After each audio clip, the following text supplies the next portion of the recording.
lagi dengan Bung Rocky Gerung. Bung Rocky, Presiden terpilih Prabowo Subianto kembali menyinggung adanya orang yang ingin memisahkan dia dengan Presiden Jokowi, memecah belah lah gitu ya. Dan Prabowo bicara di Rapimnas Partai Gerindra ya, juga dihadiri oleh Pak Jokowi. Uniknya dia menggunakan kalimat orang pintar yang sering bicara di podcast. Banyak yang mengait-ngaitkan ini dengan Anda, Bung Rocky.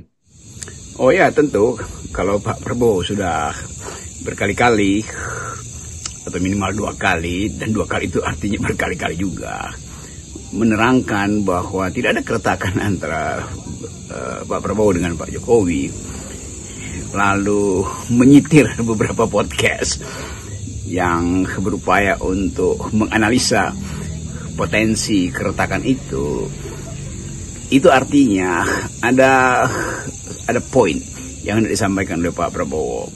Menurut saya poin itu menunjukkan bahwa Pak Prabowo mengerti tentang etika politik, yaitu bahwa dari awal Prabowo menyebutkan secara eksplisit bahwa dia adalah kelanjutan dari Pak Jokowi. Ya tentu tidak masuk akal kalau orang yang menganggap bahwa ada keretakan akan dibenarkan oleh Pak Jokowi, kan nggak mungkin tuh. Jadi dari segi cara berpikir tentu Pak Prabowo lurus bahwa dari awal pemerintahan Prabowo adalah kelanjutan dari pemerintahan Jokowi.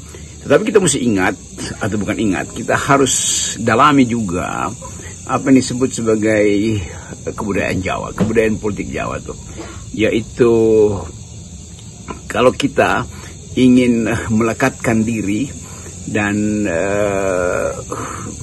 masih ada jarak, itu berbahaya tuh. Jadi sebaiknya melekatkan diri sepenuhnya, kan itu prinsipnya tuh, supaya tidak ada semacam ujian etis terhadap seorang pemimpin, apalagi antara Pak Prabowo dan Pak Jokowi. Saya mengerti itu.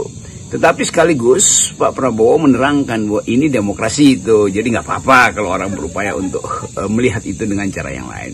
Jadi bijak juga untuk melihat bahwa Prabowo mengerti ada kondisi kebudayaan yang harus dihormati, yaitu tidak boleh memperuncing keadaan. Tetapi pada saat yang sama kita hidup di dalam sistem yang secara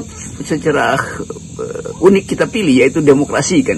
Ya, demokrasi itu artinya ada upaya untuk memisahkan antara mana pemimpin sebelumnya dan mana pemimpin berikutnya. Kalau dia tidak terpisah maka itu bagus, tapi kalau dia terpisah juga nggak ada soal kan. Jadi demokrasi memungkinkan orang membuat analisis melampaui tuntutan kebudayaan politik. Kira-kira itu perkaranya. Oke.